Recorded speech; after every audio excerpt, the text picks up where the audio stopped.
Vancouver Hockey Show live, or at least I am, from Hideout Golf, our new sponsor. Check them out, 1755 Davie Street at the Best Western Sands Hotel, Vancouver's newest golf simulator bar. And boys, you can see me down here. Of course, I'm Andrew Wadden. These are the Healthy Scratches, Nick Hauka and Jacob Fraser. You're going to have to come visit me here, guys, because the Canucks, well, they're going to be golfing sooner than later from the looks of it as we do a bit of a post-mortem here. I know we've still got time left in the season, but boys, I don't know about you. I think you stick a fork in them. They are done right now.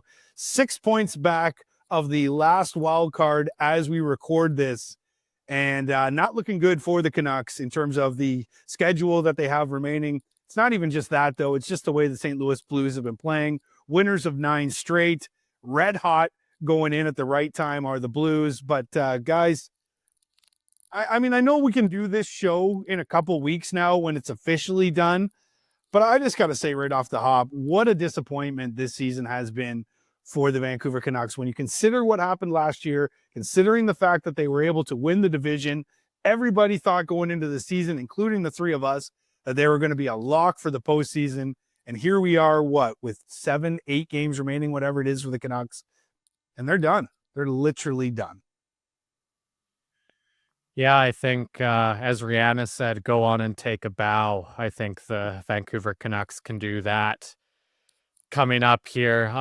What a fall from grace, right? Like, this is a team that legitimately was talked about as being a cup contender in September. And now they're in a position where they're not likely going to make the playoffs. I looked the other day, I think there's a 9% chance. Yeah. And love me an underdog story, but this is not one I'm betting on.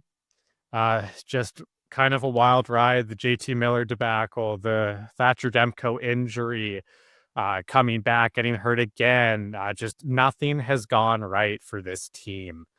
And I think also just terrible process at the deadline too, not trading Brock Besser. You're going to retain him now. Like, this franchise has gone from being in a very good position, looking like they're going to have a very bright future, to just being pretty much a dumpster fire, really, if you think about it, in the matter of 9 months, which is pretty insane. Yeah, they're stuck in this middle ground that they've been stuck in for over 10 years now, and it's frustrating to see. We saw a glimpse of what this team could be last year and what they could do, and they just didn't build off that at all this year. Like you said, Nick, they didn't have anything going right for them. They had a lot of injuries. They had the locker room issues, all of that, star players not playing up to what they should. But at the end of the day, like, you talk about the deadline, it's not just that. Like, even in the off season, they didn't do a ton this off season. They've really got to start, if they want to push for playoffs and cup contention, they've really got to start building a roster and not just grabbing a few guys here and there. And if they don't work out, we'll dish them off for a draft, or give up a draft pick to get rid of that salary. You know what I mean? So yeah, it's frustrating to just be stuck in this middle ground where they're not going to get a good draft pick and they're not going to be in the playoffs. Yeah, we talked about the road trip that they went on, the 6-game roadie of the longest road trip of the season. They had 2 of them this year, but to have it this late in the season, they get 6 points out of the roadie, guys. Like, I mean, that basically buried them. And we said that going into the trip that, this was going to be pivotal, and we weren't really splitting the atom by saying that. But at the same time here, you guys are absolutely right. Just so many things. Debacle is a great word for this season for the Canucks. Just so many things going poorly. And when you sort of look at, where we're at right now with the Canucks, like, let's not make it all negative. There are a couple of positives there. I think the way Thatcher Demko has been playing since we've seen him come back, like, that's been a positive. I think just Kevin Lankinen's season as a whole has been a positive. And that blue line, I like what the, Rutherford team has done, a regime that has done with reshaping that blue line. But there's just too many negatives, though, that you can't, sort of gloss over, whether it's the season that Elias Pettersson has had, whether it's the JT Miller situation, Brock Besser, the fact that they didn't move him at the deadline, even just for anything, and it looks like he's going to be able to walk, or going to walk. Not that he's going to be able. He's got the ability to do that if he wants to. I just don't know if Vancouver is going to be coming around with a contract offer, nor do I wonder if Brock Besser is even going to consider wanting to re-sign in Vancouver. So many things just have gone wrong for the Canucks here. But as we sort of look at these last, 2, 4, 6, 8 games left in the season, what can they sort of build out of this, do you guys think, just to finish off the season on the right foot? Mathematically, they are still technically alive, but we know that the math just is going to be very tough for them to be able to pull this off. So what do you guys think in the last 8 games, really?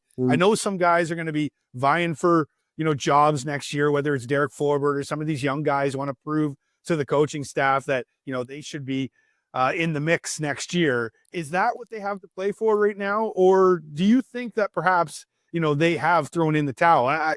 Maybe a stupid question, because they are professional athletes after all. And I think until they're done, they're going to keep playing hard. But let's face it, that's going to be an incredible uphill battle here. So, what are the sort of positives that they can pull out of these final 8 games here before they pull out the golf clubs? Yeah, I'm gonna look to guys like Atu Ratu. He's been in the minors for a majority of the year. He did start the year in the NHL, kind of lost that spot, and now he's starting to play well again in the at the NHL level. He's got 3 goals on the road trip. I look at guys like that just taking that next step. Hopefully they can build off of what has been a really lackluster season and just finish off this year at a higher level, and then be ready coming into next year. Another guy that comes to mind is Victor Mancini. Obviously, he was picked up with the JT Miller trade, and I think he's got something to prove as well, to be that kind of everyday NHLer. He's been in and out of the lineup, and he's played well, but we haven't really seen him be able to stick in the lineup. So I'd like to see him get some opportunities here and hopefully prove that he can be an everyday NHLer going into next season. Yeah, and I want to see a team that refuses to give up. I want them every single night to give everything they have. I want to see that reflected on the TV screen, right? And I think that speaks volumes to the culture in the locker room. If they play all the way to the finish line, I know a lot of people don't believe that stuff carries over to the next season, but I think if you have the same group of guys and you build that culture of that never give up, no matter how bad the situation, I do think that carries over to the next season. And that's something that I think is really important, especially with what's going on with Tocchet right now. Yeah, that's where I wanted to go next. What are you guys' feelings on Tocchet right now? I know the head coach said today, listen, I'm not going to talk about that stuff right now, still focused on the season. You guys expect him to be back next year? I mean, and I think really the decision comes down to Tocchet. I don't know if it necessarily comes down to Rutherford, because of the fact that, what is his option? Is it not that he's got available? Yeah. With this core group of players, how many coaches are they going to have to go through before they, consider we got to make some drastic changes here? Now, you might say, hey, well, some of that core is already gone. That is true, but you do still have Elias Pettersson. You do still have Quinn Hughes. You do still have Thatcher Demko. And in fact, right now, you do have Brock Besser. Now, whether that's going to be a part of the future or not. So these guys are going to be going on what? That's Boudreau, Green, Tocchet. Would this be their 4th coach now to go on? At some point, you got to go, maybe as an organization, maybe we really got to completely flip this whole thing. Fool me one time, shame on me. Yeah. Fool me 2 times, can't get fooled again. Yeah. Now watch me in this drive. Yeah.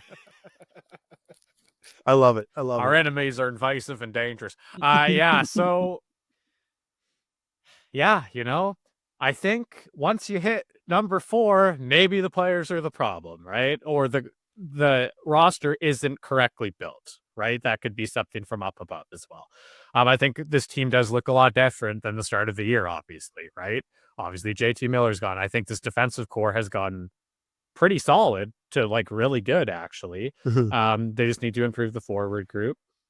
And I think with Rick Tocchet here, it's balls in his court, right? If he believes that this team has what it takes, I think you're going to see him come back. If he thinks they don't have it, I think you're going to see him walk. It's totally up to him. He can probably get a cushy gig on a panel somewhere in the States talking hockey, getting however much he gets paid to do that, right? I'm sure we could find the number somewhere. So I think the ball's really in his court right now. Or that Philadelphia Flyers job that just Yeah. became available too. I Yeah.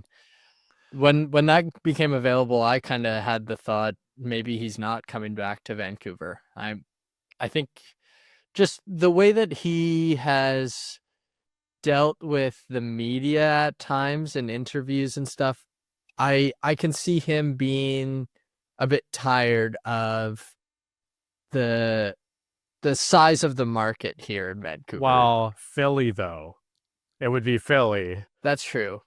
That's fair. But I don't know. I as I say that though, like he also I think appreciates that. Like cuz he's kind of like that guy too, right? He loves the game and he's hard on his players, he's hard on himself. Like so I think he can appreciate that aspect of it. But yeah, I don't know. I would like to see him come back. I don't think we've talked about it before. I don't think this group does deserve another coach, but I think Tocchet deserves another shot with this group. On that being said, like we talked about, the team's gone through a lot of turmoil this year, a lot of injuries, a lot of issues. And so everything went right for them last year and things worked out pretty well. This year, everything went wrong. And so I think you take this offseason, you build up that forward group a little bit, and you give him another shot at it. And hopefully he would be willing to take that on. And I'm sure if they do, like Nick said, if they do build a proper roster this offseason, he'll be more than willing to take on another year in Vancouver. Yeah, He's also a Yeah, go ahead. He's also a great rebuilder too. I really think that's where he shines, is when he gets a group of new players kind of building them up, right? So if you're going to do a true retool, I think he's the perfect coach to do it as well. Well, I mean, in that situation in Philadelphia might be the right situation for him because that's where they are there. Are we just making this connection because of the fact that he was, an old Flyer?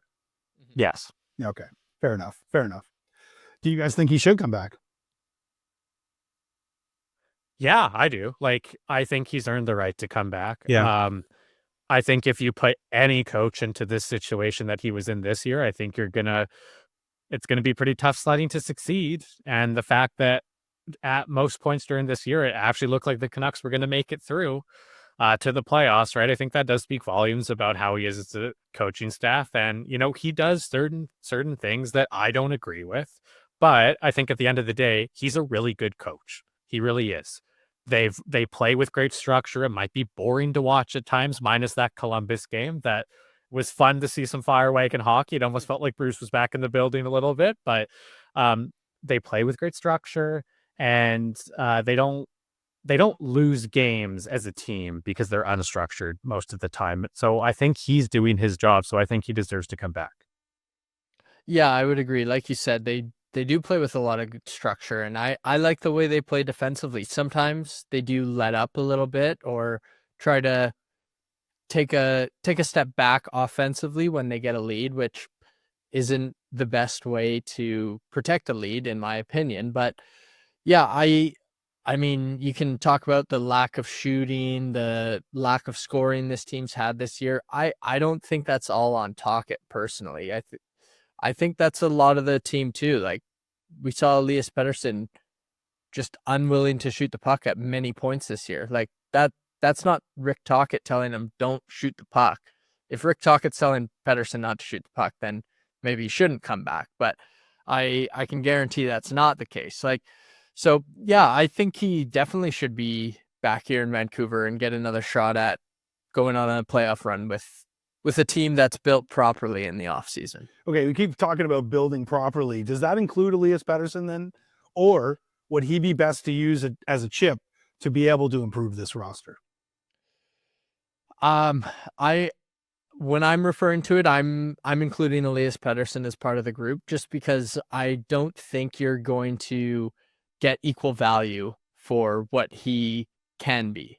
And if you can bring in a legit top six winger and pair that with Pettersson and DeBrusk, someone like Ehlers, for example, like I know that's obviously every Canucks fan's dream would to bring in Ehlers, but if you can bring in a legit top 6 guy, I think they can help resurrect Pettersson's career a little bit, or a couple seasons a little bit, and really push him to be that 100-point guy again. I'm kind of in the opposite of that. I think he's a chip. Look, this is a tough business, right? This is pro sports. It's what have you done for me lately? Since he signed that contract, he flat out has not been good enough. And things might, before the injury, look to have been pushing in the right direction, perhaps, but that's not really good enough, to be completely honest. And if I'm the GM, if I can get good value right now, I'm being proactive, because if this guy continues to play like that, which he's so much better than that, and I don't make the move now, I'm going to be kicking myself down the line. I mean, the only thing is you're selling so low with him though at that point, right? But maybe there is a team out there that's, I can fix him, right? We'll see. I find this stat really interesting, and a buddy of mine pointed it out. It's obvious right now. Elias Pettersson's got 15 goals. Kiefer Sherwood has 17 goals. If we see Elias Pettersson return to the lineup this year, who wins that race, do you guys think? And I mean, we don't know his status leading into the next game against the Kraken. But I mean, if Pettersson's back, within the next game or two, maybe he's got 5 left, does he pass Sherwood? I mean, this is such a ridiculous conversation when you consider, the pedigree of the two players. I think my guess would be no. If Sherwood's already got a 2-goal lead and Pettersson's only got, say, 5 games left, I think Sherwood's got a couple more goals in him probably as well. So Pettersson would have to go goal per game in those last 5 games. I don't think that's happening. Let me play devil's advocate here, though. What if Petey sees the writing on the wall and he's playing for his life because he wants to stay in Vancouver, right? It's come out in the media that he said that to management, right? So, I mean, if he really sees the writing on the wall and he might just kind of give it everything he has, which he should be doing every night, but he might take it to that extra level. Jesus. And you might see him catch up and maybe pass him, not thinking about that, obviously, but just playing for his job. Man. Yeah, if he's looking at Kiefer Sherwood and thinking that he's got to catch, that is just the wrong way to look at things for Elias Pettersson to wrap up the season. I see what you're saying, but I mean, at some point here, it's holy shit, you're just gonna kick it into gear with a few games to go just because a depth player might have more goals. I know it's probably not his way of thinking, but I'm sure he looks at those stat sheets and goes, boy, really? That guy? He's got more goals than me? Interesting. Speaking of goals this year, P.S. Suter's got a bunch of them, having a fantastic season. We talked about this on the last pod, where he basically could slot in terms of what he can get on the open market. I think it's probably going to be somewhere around $4 million. Do the Canucks consider bringing Suter back, or do they go, hey, thanks for that great season, it's an outlier, we're going to move on? I mean, I think you got to try at this point, right? Really? I do. Woo. I mean, I feel like he's playing too well for this to be an outlier, right? I think sometimes players take longer to develop. Maybe it's not this good. Maybe it's a small step down, but I really like what I've seen from him. And you know what? We were making fun of Pius Suter, first line center. It didn't look nearly as bad as I thought it would. Yeah. Now, is that a reality going forward? No, he's a third line center, obviously. But I think that he's a very, very good third line center. I think most contenders would love to have that guy on their team. And I think that guy he's going to get a big payday. He's going to be like Lil Wayne and Fat Joe making it rain in this offseason.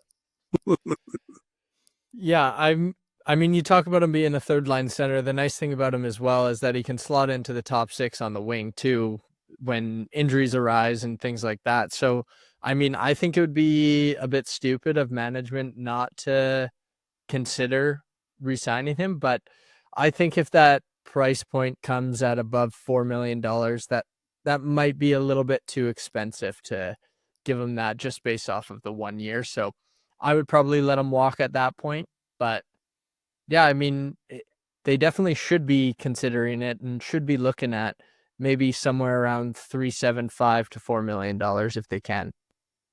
I mean, a career year for him, 42 points, surpasses his 36 points that he had in his sophomore season in the NHL, and 22 goals. Also surpasses that same thing in that sophomore season at 15 goals with the Detroit Red Wings. We'll have time to unpack all of this, guys. Just wanted to do a short and sweet one this week. We'll have plenty of time to do a postmortem and then really sink our teeth into everything that was the Canucks season this year. But they'll ride it out here. And like I said, the math is still not in their favor, but they're still alive, but just on life support.